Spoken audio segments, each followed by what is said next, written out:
बिस्मिल्लाहिर्रहमानिर्रहीम।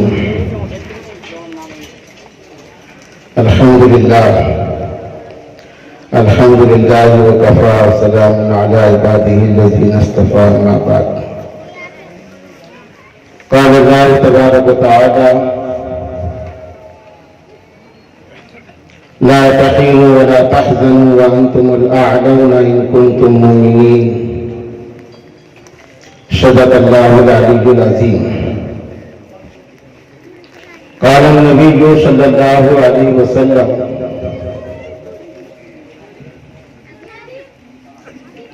ला युमिनु अहदुकुम हत्ता यकूना हवाहु तबअन लिमा जीतु बिही औ कमा क़ाल अलैहि सल्लतु वस्सलाम। मोहतरम बुजुर्गों और अजीज दोस्तों, शादी ब्याह की मजालिस यह हकीकत में दीनी और इबादत की मजालिस हुआ करती है।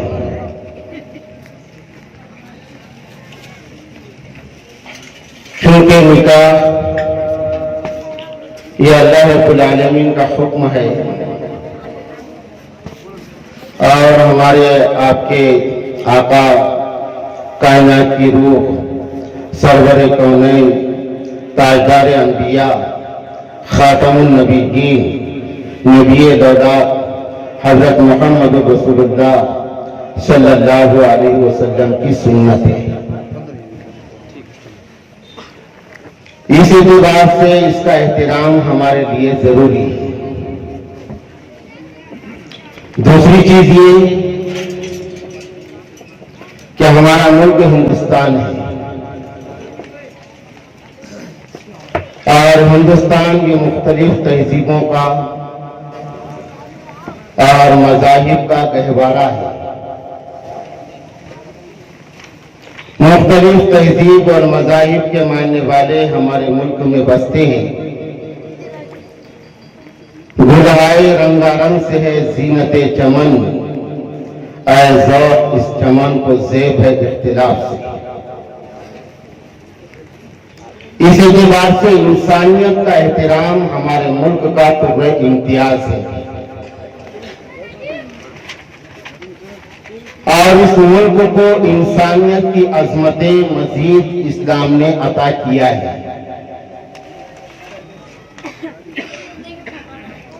तो हमारे पास में एक दूसरे के खुशी और गम में बाहम हम तमाम बिरादरान वतन की हैसियत से शिरकत करते हैं और ये हमारे मुल्क की रिवायत है।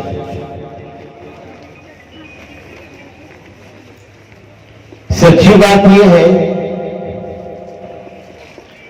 कि आलमी मंजरनामे में हमारा मुल्क आज इस जहर आलूद फजाओं में भी बहरहाल गनीमत है, अच्छा है।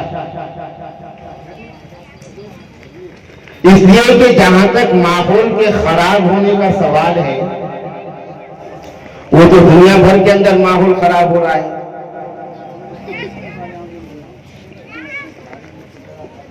क्योंकि दुनिया की उम्र दिन ब दिन घटती जा रही है और दुनिया के खत्म होने का वक्त नजदीक आ रहा है, जिसको क़यामत कहते हैं। तो दुनिया के खत्म होने के पहले और करीब आलमी सतह पर दुनिया के जो हालात होंगे, इसको मौसील इंसानियत सल्लल्लाहु अलैहि वसल्लम ने बयान फरमाया है।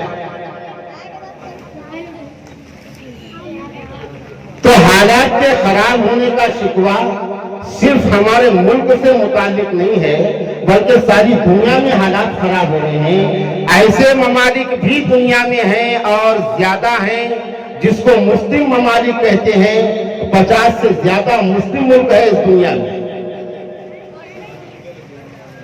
ऐसा नहीं है कि मुसलमान सिर्फ यही है, 50 से ज्यादा मुस्लिम मुल्क है। लेकिन हरमैन शरीफैन को अलग कर दिया जाए, मक्का और मदीना को। अगरचे कि वहां का दुश्मन बादशाह मक्का और मदीना के तकद्दुस को भी पामाल करने की कोशिश कर रहा है,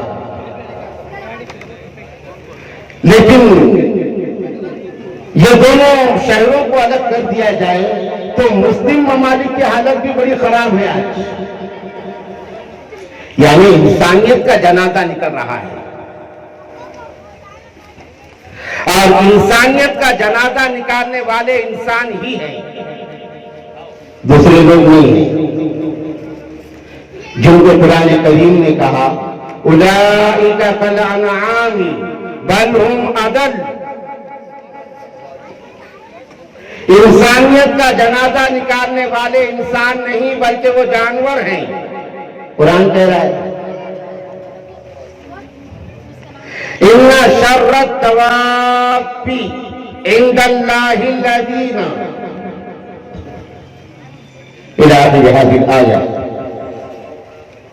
ऐसे लोग जो इंसानियत का जनाजा निकालने के दर पे है, तो इंसानियत के पैदा करने वाले खालिक और मालिक ने कहा कि वो शर्रुत दवाब हैं। दाब बतून कहते हैं हर किस्म का जानवर, 2 पैर का, 4 पैर का, 6 पैर का, हशरातुल अर्द, यानी जितने भी जानवर हैं वो सब दाबा में आ गए अल्लाह के मखलूक में। फिर ये तमाम दाबा में बदतरीन जो जानवर है वो उसको कहते ही है बद जानवर, वो समानी है, यानी खिंजीर शर्र दाबा है, बद जानवर। तो इंसानियत के पैदा करने वाले खालिक और मालिक ने कहा कि इंसानियत को ठेस पहुंचाने वाला, इंसानियत के तकद्दुस को पामाल करने वाला, इंसानी तहजीब का दुश्मन, इंसानी अखलाकियात का दुश्मन, इंसान के खून का दुश्मन, इंसान की आजमतों का दुश्मन वो बदजनवर है, वो खंजीर है जो अपना ताजमहल तामीर करने के लिए इंसान गरीब इंसानियत के झोपड़ों का दुश्मन बनके जिंदगी गुजार रहा है।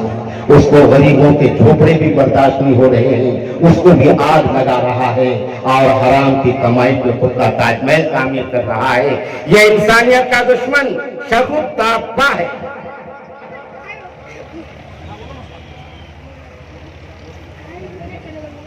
तो ये हालात होंगे। इस्लाम ये मुसलमानों का ही मजहब नहीं है और कुरान ये मुसलमानों की ही किताब नहीं है और मोहम्मद सल्लल्लाहु अलैहि वसल्लम ये मुसलमानों के ही नबी नहीं है। ये मुसलमान, इनको मुसलमान इसलिए कहते हैं कि इन्होंने ये सारी चीजों पर ईमान लाया है और इसको माना है, वरना वमा अरसलनाका इल्ला काफ़्फतन लिन्नासि बशीरन व नज़ीरा। इंसानों को पैदा करने वाले अल्लाह ने और इंसानों को पैदा करने वाले खालिक व मालिक ने कहा कि मोहम्मद सल्लल्लाहु अलैहि वसल्लम हमने सारी इंसानियत के वास्ते तुमको रुश्द और हिदायत का मीनार बना के भेजा है। सारे इंसानों को तुमने इंसानियत का और इंसान की अजमतों का सबक देना है, सबके लिए भेजा है और वाहिद इंसान है।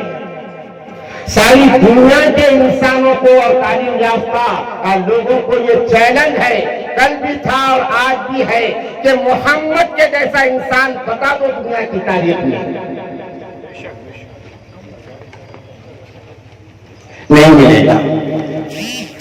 इसलिए चैलेंज नहीं है कि मोहम्मद हमारे हैं, मोहम्मद सबके हैं, लेकिन वो इंसान एक अल्लाह ने बनाया था सारी इंसानियत के वास्ते रुश्द और हिदायत का सामान, आइडियल और नमूना।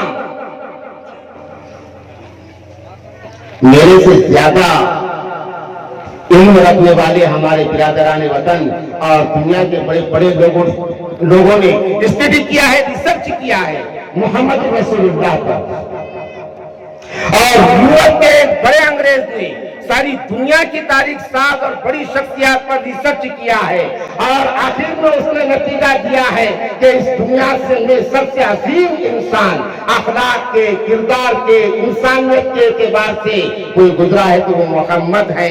लिहाजा उन्होंने दुनिया की बड़े बड़े लोगों पर मुश्तमिल एक किताब लिखी और उस किताब के शुरू में मोहम्मद रसूलुल्लाह की सीरत को लिखा और ये पैगाम दिया कि ये सबसे मुमताज इंसान है, सबसे अच्छा। हमारे मुल्क के पहले वजीर आजम जनाब पंडित जवाहरलाल नेहरू, इन्होंने भी एक किताब लिखा है 100 बड़ी शख्सियत और उन्होंने मुख्तलिफ मज़ाहिब के लोगों को अपनी किताब में जगह दी है। एक मजहब के लोग नहीं, बड़े बड़े जो लोग दुनिया में गुजरे हैं ऐसे 100 लोगों को जमा किया है पंडित जवाहरलाल नेहरू ने। लेकिन अपनी उस किताब के सरे फहरिस्त और सबसे पहले उन्होंने भी मोहम्मद रसूलुल्लाह की सीरत को लिख करके ये पैगाम दिया है कि सबसे मुमताज और सबसे आला और सबसे अजीम इंसान रेगिस्तान में पैदा होने वाला मोहम्मद है।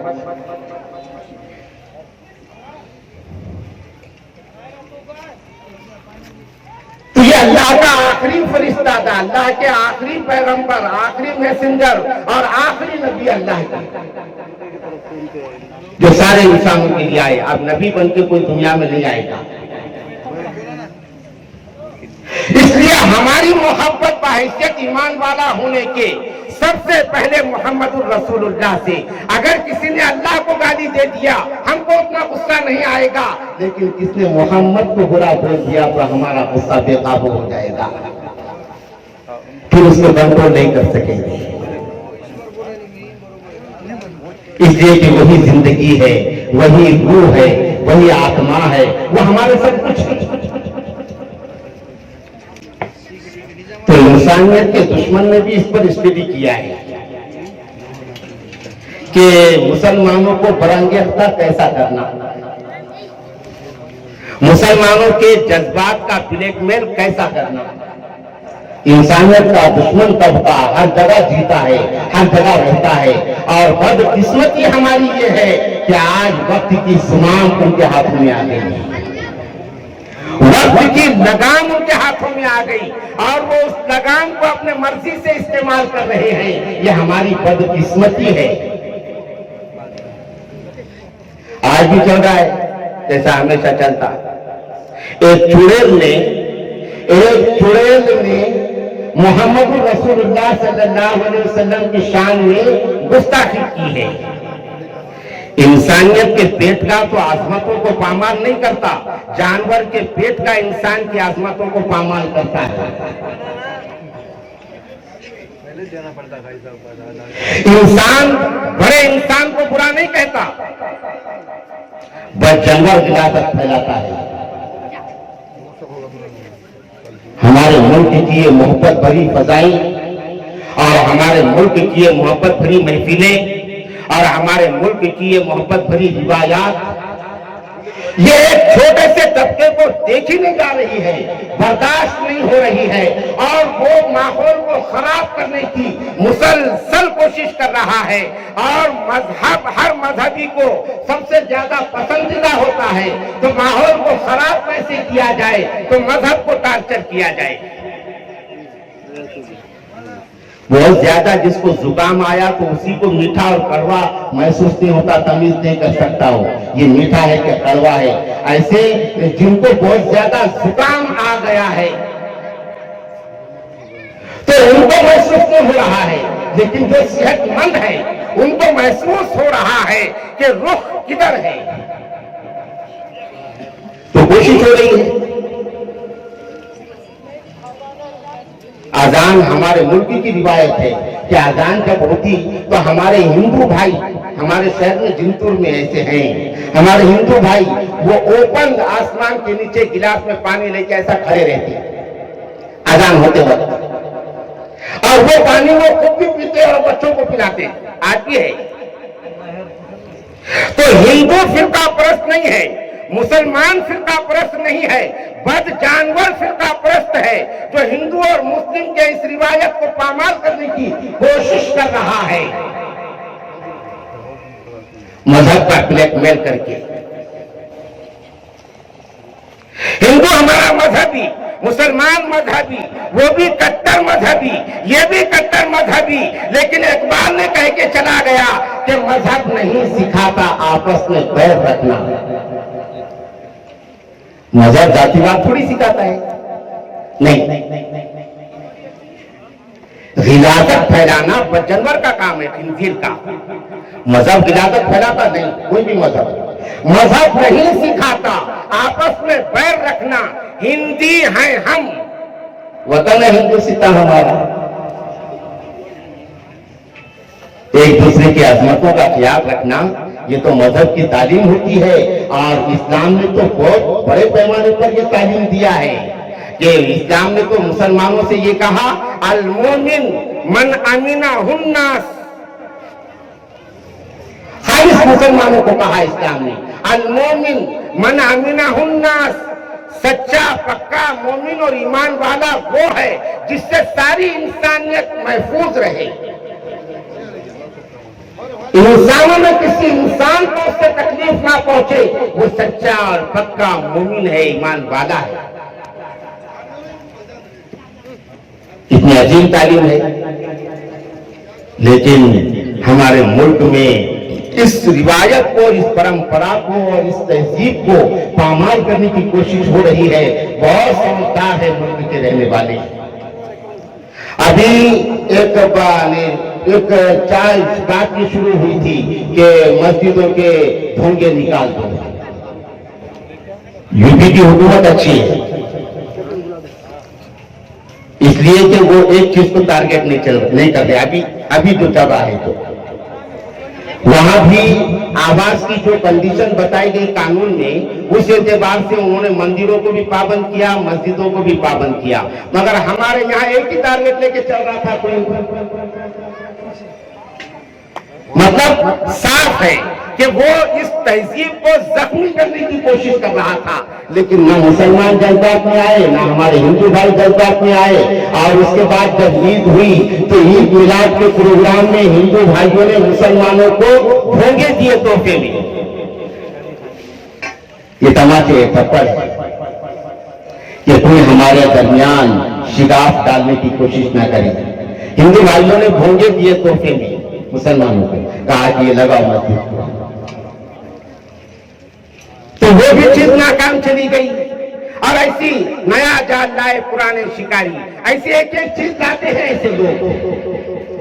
और अभी एक चुड़ैल ने और एक शैतानी ने हुजूर पाक सल्लल्लाहु अलैहि वसल्लम की शान में गुस्ताखी किया है।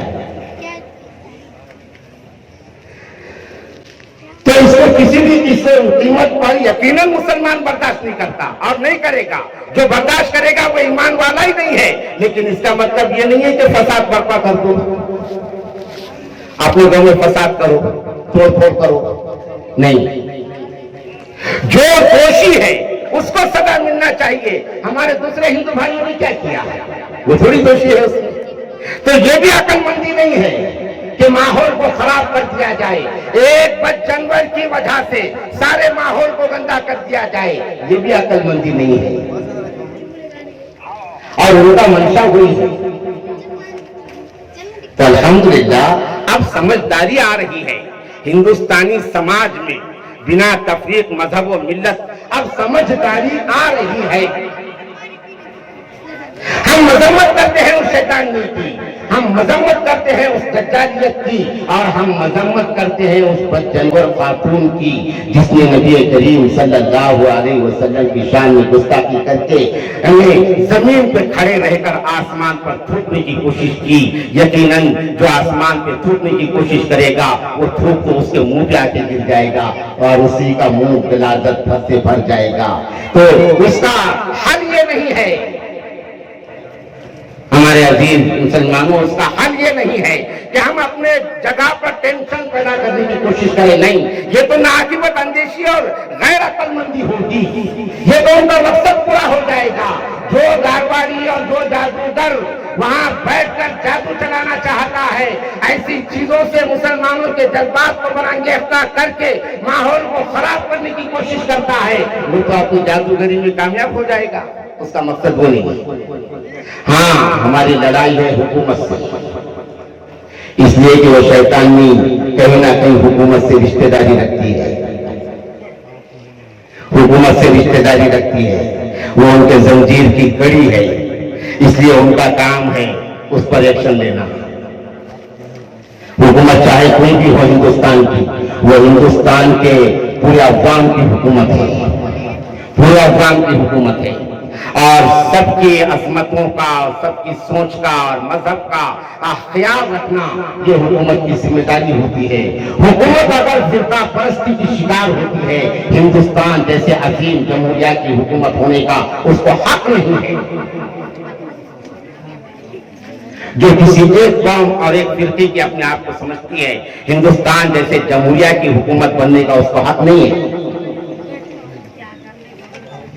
तो बहरहाल मोहम्मद रसूलुल्लाह सल्लल्लाहु अलैहि वसल्लम की जात अक़दस ये सबसे अजीम इंसान है। और क्यों अजीम इंसान है? हमारे आका सल्लल्लाहु अलैहि वसल्लम ने फरमाया, इन्नमा अना लकुम मिस्लुल वालिद, कि मैं तुम्हारे लिए एक बाप के जैसा हूं।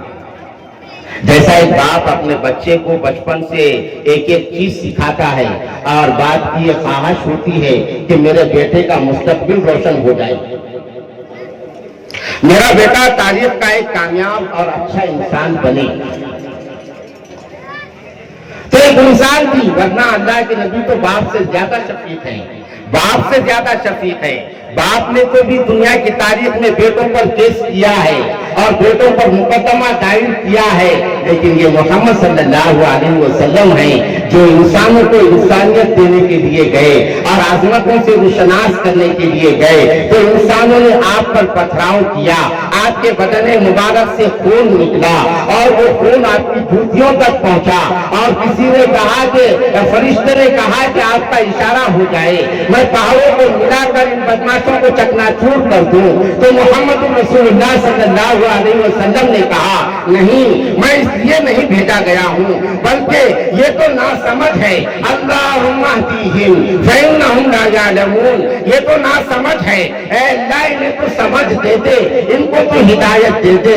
पहले तबलीग हक को जबकि ताइफ गए, उनके कुफ्फार पत्थर लगे मारने, बोले ताइफ सदा तू सलामत रहे, शायद औलाद खून से कफ्शे मुबारक में तलबे जमे, बोले ताइफ सदा तू सलामत रहे, शायद औलाद तेरी मुसलमान बने, ऐसे शाने हिदायत के लाखों सलाम। ये है आए दुनिया में बहुत पाक और मुकर्रम बनकर। शायद ने कहा, दुनिया में बड़े बड़े लोग पैदा हुए, तारीख बनाई, आए दुनिया में बहुत पाक और मुकर्रम बनकर, कोई आया ना मगर रहमत आलम बनकर। रहमत आलम बनकर सिर्फ मोहम्मद रसूलुल्लाह सल्लल्लाहु अलैहि वसल्लम की जात आई। जात के लिए बदला लेना और इंतकाम ये तो सरिश्त और फितरत में नहीं था। तो फरमाया, इन्नमा अना लकुम मिस्लुल वालिद, मैं तुम्हारे लिए एक बाप की तरह हूं। उअल्लिमुकुम कुल्ला शै, मैं तुमको सारी चीजें बताता हूं, सब सिखाता हूं। ऐसा नहीं है कि मौलवी को सिर्फ नमाज पढ़ाना आती, मौलवी को सिर्फ जिक्र सिखाना आता, मौलवी को सिर्फ अरबी पढ़ाना आता, नहीं, मौलवी मोहम्मद रसूलुल्लाह का गुलाम और वारिस है। मौलवी कहते उसको है कि उलमा वरासतुल अंबिया, मौलवी मोहम्मद रसूलुल्लाह का वारिस है। और मोहम्मद रसूलुल्लाह सल्लल्लाहु अलैहि वसल्लम दुनिया का सबसे बड़ा फकीर, दुनिया का सबसे बड़ा फकीर, दुनिया का सबसे बड़ा गरीब, वो मोहम्मद रसूलुल्लाह सल्लल्लाहु अलैहि वसल्लम है। दुनिया का सबसे बड़ा हाकिम, दुनिया का सबसे बड़ा बादशाह, वो मोहम्मद रसूलुल्लाह सल्लल्लाहु अलैहि वसल्लम है।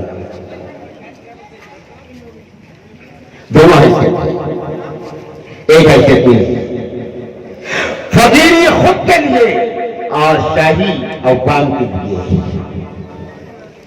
सारी इंसानियत के वास्ते शाही।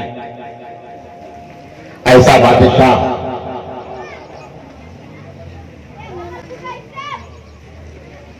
तो इन्नमा आना लकुम मिस्लुल वालिद, मैं तुम्हारे लिए एक शफीक बाप की तरह हूं। वअल्लिमुकुम कुल्ला शै, मैं तुमको हर चीज बताता और सिखाता हूं। और उसके बाद कहा इज़ा जाअ अहदुकुमुल गाइता फला तस्तकबिलुल क़िबलता वला तस्तकबिरूहा। ये छोटी चीज सिखाई और बड़ी चीज ऐसी सिखाई कि हमारे मुल्क के महात्मा महात्मा की भी तौहीन करने वाला तबका पैदा हो गया। कितना बुरा वक्त आया। मुल्क के महात्मा गांधी जी की जान से खिलवाड़ करने वाला इनका आइडियल बन गया। कितना बुरा वक्त आया। गांधी जी के खून से खिलवाड़ करने वाला इनका आइडियल बन गया। ला हौला वला कुव्वता, इससे बुरा वक्त इस मुल्क पर कभी नहीं आया। तो महात्मा गांधी जी उन्होंने कहा कि अगर मुल्क के अंदर अदल और इंसाफ, मुसावात और हमदर्दी, इंसानियत और गमखारी पर मुश्तमिल हुकूमत का कानून बनाना है तो मोहम्मद के 2 गुलामों का कानून डालो। सिद्दीक़ अकबर और फारूक आजम, गांधी जी के अल्फाज हैं। मोहम्मद के 2 गुलामों का कानून डालो, हमारे मुल्क में अमन और शांतता कायम हो जाएगी। हजरत उमर बिन खत्ताब फारूक आजम रज़ी अल्लाह तआला अन्हु मोहम्मद के गुलाम से फकीर थोड़ी थे, नहीं, तो बड़े बादशाह बने। ऐसे बड़े बादशाह कि उनका सिरहाना ईंट और पत्थर होता था और उनका बिछोना नंगी और बढ़ाना जमीन होती थी।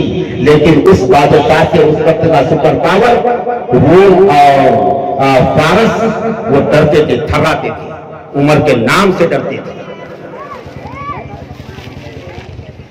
उमर के नाम से डरते थे रोम और फारस। जब देखने की तमन्ना करते थे और आते थे उनके एलची और उनके कासिद कि ऐसा उमर कौन है जिसका दबदबा दुनिया के कोने कोने में पहुंचा हुआ है। जब देखता कोई तो उमर एक झाड़ के नीचे सोया हुआ दिखता था, जिसका बिछोना जमीन और जिसका सिरहाना ईंट और पत्थर होता था। ये था मुसलमानों का बादशाह। बादशाहत हमारे लिए कोई नई चीज थोड़ी है, नहीं। लेकिन हमको कभी बदहजमी नहीं हुई बादशाहत से, कभी बदहजमी नहीं हुई। तुमको तो बदहजमी हो गई, हमको कभी बदहजमी नहीं हुई। 850 साल अजीम हिंदुस्तान, इस पर हमने बादशाहत की। अब तो तुमको बादशाहों की खबरें भी बर्दाश्त नहीं हो रही है। तो उनकी सीरत और उनकी जीवनी और उनकी जिंदगी को देखा नहीं कि ये कौन थे, सच्चे दिल से है वो। मेरी मुखातबत हमारे हिंदू भाइयों से नहीं, वो छोटा सा तबका जो हिंदू के जैसे इलादत फैलाने की हमारे पाक मुल्क में कोशिश कर रहा है, वो है। उनसे होशियार रहना। इसलिए मेरी मुखातबत सबसे है, हमारे तमाम बिरादरान वतन मुसलमान सबसे है कि इस मुल्क को जिन्होंने माला माल किया था और जब उनका शाही खजाना गिनने का हुक्म दिया गया, अपने खादिमों को और नौकरों को शाही खजाना गिना जा रहा था। औरंगजेब आलमगीर का अजीम हिंदुस्तान का शाही खजाना 6 महीने के बाद आलमगीर ने पूछा, सोना चांदी हीरे जवाहरात गिनना हो गए क्या? तो लोगों ने कहा नहीं, अभी तो बहुत बाकी है। इतना हीरे जवाहरात सोना चांदी इस मुल्क में था, कहां गया वो? इतने थे। दुनिया का कोई भी मुल्क इतना मालदार नहीं था, कहां गया? आज तो उनकी कब्रें भी बर्दाश्त नहीं हो रही है। वो तो हमारे हिंदुस्तान का निशान है। और आपको कोई सुधर रहा तो आप धार्मिक स्थानों को टारगेट करके फिर जो है मुल्क की फजा को गंदी करने की वो नापाक लोग कोशिश कर रहे हैं। फिर तो मोहम्मद रसूलुल्लाह सल्लल्लाहु अलैहि वसल्लम वअल्लिमुकुम कुल्ला शै हत्ता इज़ा जा अहदुकुमुल गाइता फला तस्तक़बिलुल क़िबलता वला तस्तदबिरूहा। मोहम्मद सल्लल्लाहु अलैहि वसल्लम ने फरमाया कि मुसलमानों, तुमको मैं छोटी सी चीज भी सिखाता हूँ कि अगर तुमको जरूरत पेश आए और तुम क़ज़ाए हाजत के लिए जाओ तो याद रखना, आदाब का ख्याल रखना। जानवर किधर भी रुक करके अपनी जरूरत पूरी करता है, जानवरों के लिए कोई कंडीशन नहीं होती, लेकिन इंसानों के लिए कंडीशन है। इंसानों के लिए कंडीशन है जिंदगी के हर मोड़ पर। इसीलिए वो इंसान है कि लक़द खलक़नल इंसाना फी अहसनी तक़वीम, सबसे अच्छा हमने इंसान को बनाया है। इसलिए कि जिंदगी का फलसफा उसके पास है, उसको हमने दिया है। तो आदाब इंसानियत का ख्याल रखना, क़ज़ाए हाजत के वक्त भी उसको नहीं भूलना, ये मोहम्मद रसूलुल्लाह सल्लल्लाहु अलैहि वसल्लम ने बताया। जब क़ज़ाए हाजत के वक्त इंसानी आदाब के ख्याल रखने की तालीम आका मदनी सल्लल्लाहु अलैहि वसल्लम ने दी, तो बताइए वो जिम्मेदार इंसान को अपनी जिम्मेदारियों को पूरा करने की तालीम कैसे नहीं देगा। कहा कुल्लुकुम राइन व कुल्लुकुम मस्ऊलुन अन रइयतिही। अब ये देखिए, शादी ये इंसान की जिंदगी का अहम तरीन मोड़ है, अच्छा मोड़ है। अल्हम्दुलिल्लाह शादी आ गई, कुछ मिनट हो गए।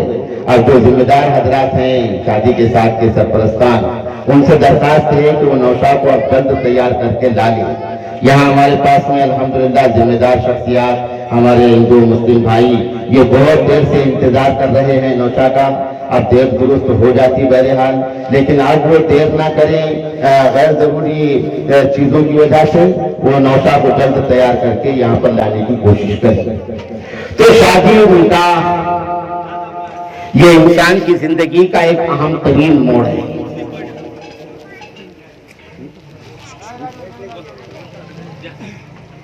और ये मोहम्मद रसूलुल्लाह सल्लल्लाहु अलैहि वसल्लम का तरीका मतलब ये नहीं है कि जैसा मोहम्मद सल्लल्लाहु अलैहि वसल्लम ने जो नौयत से किया उसी नौयत, वो तो मुहाल है ना। जैसे अल्लाह के नबी के तरीके पर खाना, और वो बर्तन तो नहीं ला सकते ना हम जिसमें अल्लाह के नबी ने खाए, वो जमीन तो नहीं ला सकते ना जिसमें अल्लाह के जहां बैठ के आप खाए, नहीं कर सकते। तो तरीके का मतलब ये नहीं है कि हू बहू वैसा ही करना, तरीके का मतलब उनकी मंशा का ख्याल रखना, उनकी मंशा का ख्याल रखना। और जो हुजूरियात है जिससे ना फायदा है ना नुकसान, जिससे ना फायदा नहीं नुकसान ही है, ऐसी चीजों से परहेज करना। अब हमारे पास में एक चीज क्या चल पड़ी कि खाना पकाना यह अल्लाह के नबी की सुन्नत नहीं है, बस ये एक चीज। और लोग क्या कर रहे हैं, वो ये बताने के लिए कि हम सुन्नत पे शादी कर रहे हैं, वो शादी कर रहे हैं और खजूर तकसीम कर रहे हैं, लोगों को दावत दे रहे हैं, लोगों को जमा कर रहे हैं, खजूर तकसीम कर रहे हैं और कह रहे हैं कि ये है सुन्नत तरीका। नहीं है, ऐसा नहीं है। रात में डीजे बजा रहे हैं, हिजड़े के जैसा नौजवान नाच रहे हैं, खाली हाथों में खजूर तकसीम कर रहे, खाना नहीं पका रहे, बोलिए सुन्नत तरीका है। नहीं, बंदरों के हाथों में मशल आने के बाद वो तो सारी लंका को आग लगाना उनका बहरहाल सेवा ही होता है। तो खाना खिलाना कहीं भी मना नहीं है, लेकिन कर्ज करके खाना खिलाना, कर्ज करके, ये कहीं भी हुक्म नहीं है। अपनी जिंदगी को जोखिम में डाल के खाना बनाना और खिलाना ये नहीं है। अल्लाह ने इस्तेताअत दिया है तो आप खाना बनाओ, खाना खिलाओ, अपने दोस्त अहबाब को, अपने गुरबा को, सबको दावत दो और सबको खिलाओ। इससे क्या ऐसी ही तो मजालिस होती हैं कि एक ही सब में खड़े हो गए महमूद और अयाज, ना कोई बंदा रहा और ना कोई बंदे नवाज, सब एक सब पे बैठ के खाना खा रहे हैं। ये इंसानियत है, उसका मुजाहरा इसी मजलिसों में होता है। तो अल्लाह के नबी सल्लल्लाहु अलैहि वसल्लम ने फरमाया, अतिइमुत तआम शिलुल अरहाम, अफ्शुस्सलाम वअबुदू रब्बकुम वन्नासु नियाम तदखला जन्नत रब्बिकुम बिस्सलाम।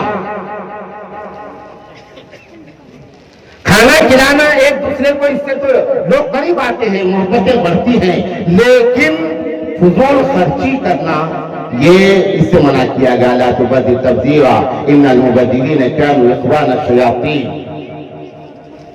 उससे मना किया गया है। जो नुकसानदेह चीजें हैं, डीजे बजाना, लोग तकलीफ हो जाती है लोगों को, नाचना गाना, ये हमारा काम ही नहीं है, इसलिए कि हम नाचने वाले नहीं है, बल्कि हम तो जुल्म को मिटाने वाले हैं, इंसाफ को कायम करने वाले हैं, हम जो है दरिंदगी को मिटाने वाले हैं, इंसानियत को कायम करने वाले हैं। फिर दरिंदों को मिटाने के लिए जो जिस चीज की जरूरत पड़ती है उस चीज का इस्तेमाल वक्त की जरूरत होती है। खेलना शोभा था जिनका नंगी शमशीरों के साथ, वो खेल रहा है ताश और शतरंज अपनी हमशीरों के साथ। आज रक्कास बन गए हम। नहीं, तो शादी ब्याह ये मुहम्मद रसूलुल्लाह सल्लल्लाहु अलैहि वसल्लम की बड़ी सुन्नत है। लेकिन बाद ऐसी चीजें मोड़ होती हैं और कंडीशन होती है कि शादी करना नौजवान के लिए, लड़की हो या लड़का हो, बाद सूरतों में फर्ज हो जाता है, जरूरी हो जाता है, बाद सूरतों में वाजिब हो जाता है। और ये हर इंसान की जरूरत है, इसलिए कि इंसान की फितरत में अल्लाह ने रखा है शादी के तकाज़ों को, निकाह के तकाज़ों को इंसान की फितरत में अल्लाह ने रखा है। इसलिए मेरे आपके आका सरवर कौनैन ताजदार अंबिया मुहम्मद रसूलुल्लाह सल्लल्लाहु अलैहि वसल्लम ने फरमाया, अन निकाह बरकतुन ऐसरु मऊना। उसका मकसद ये है कि निकाह को आसान बनाओ, मिजाज बना दो उम्मत का कि निकाह के लिए पैसा नहीं लगता, ये मिजाज बना दो। इसलिए कि निकाह सबको करना है, पैसा लगेगा तो मालदार करेंगे, गरीब तो परेशान हो जाएंगे। आज के इस हालत में भी ये नया जमाना मालूम होता है, नया जमाना, लेकिन नए जमाने के अंदाज भी नए हैं कि चरागों के बदले मकान चल रहे हैं। नया है जमाना, नई रोशनी है, जाहिरी चीजें खत्म कर दी गई, घोड़ा जोड़ा ये रस्म रिवाज खत्म किए गए, और जाहिर में जो है मांगना भी खत्म हो गया। हमारे पास में इज्तिमा में शादियां होते थे, इज्तिमा में शादियां, कई शादियां, लेकिन बाद में देखा गया कि लड़की वालों पर फिर बर्डन आया, रुखसती की रस्म निकल गई और रुखसती में उतना खर्च हो ही गया जितना शादी पर होता था, और फिर लड़की वालों को तानी, इज्तिमा में शादी हुई, इज्तिमा में शादी हुई। तो शादी का आसान तरीका है यकीनन, इसलिए कि शादी सबकी जरूरत है और इसको आसान करने का हमको हुक्म दिया गया है। माशाअल्लाह, थोड़ा जल्दी करते हैं।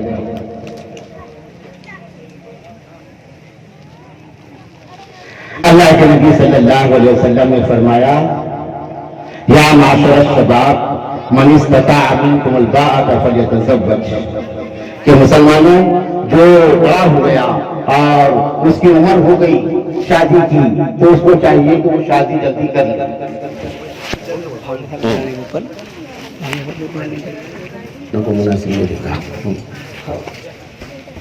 तो इस एतबार से बाद सूरतों में शादी करना ये वाजिब होता है और बाद सूरतों में शादी करना ये फर्ज होता है। आज उस तरफ हम ध्यान नहीं दे रहे हैं, ख्याल नहीं कर रहे हैं, तो इससे माशरा तबाही के दाहिने पर आ रहा है। नौजवान भी बिगड़ रहे हैं और लड़कियों की भी शर्मनाक वाक़ियात पेश आ रहे हैं। अब इसलिए हमको अपनी तरफ देखना चाहिए कि हमारी चूक हो रही है तो हम उसको भी जातिवाद का जरिया बना रहे हैं, उसको भी जातिवाद का जरिया बना नहीं। चूक हमारी हो रही है, हमको जैसी परवरिश करना चाहिए बच्ची की हमने नहीं किया, हमको बच्ची का जैसा ध्यान रखना चाहिए था हमने नहीं रखा, हमको बच्ची के हाथों में क्या देना क्या नहीं देना हमने इसका ख्याल नहीं रखा, और जब क़यामत पेश आ गई तो हम फिर उसको जातिवाद के हवाले कर रहे हैं। ये गलत बात है, ये गलत बात है। अपनी कायदे और अपनी सृष्टि को इंसानियत के लिए आजमाइश की चीज मत बनाओ। बहरहाल बुजुर्गों और दोस्तों, ये बड़ा खूबसूरत मजमा है, हमारे हिंदू मुस्लिम बिरादरान तमाम पर मुश्तमिल है और यह हमारे पूरे मुल्क की और खासतौर पर हमारे इलाके की तहजीब है। मैं तमाम हिंदू मुस्लिम भाइयों से अपनी दिल की गहराइयों के साथ ये गुजारिश करूंगा, अपनी तहजीब की हिफाजत करो, अपने रिवायत की हिफाजत करो और इस तहजीब के तोड़ने की तमन्ना करने वाले और ऐसी तहजीब के दुश्मनों को केफर किरदार तक पहुंचाने के लिए अपनी पूरी बाजी लगा दो। वाक़िअ दावाना अनिल हम्दुलिल्लाहि रब्बिल आलमीन।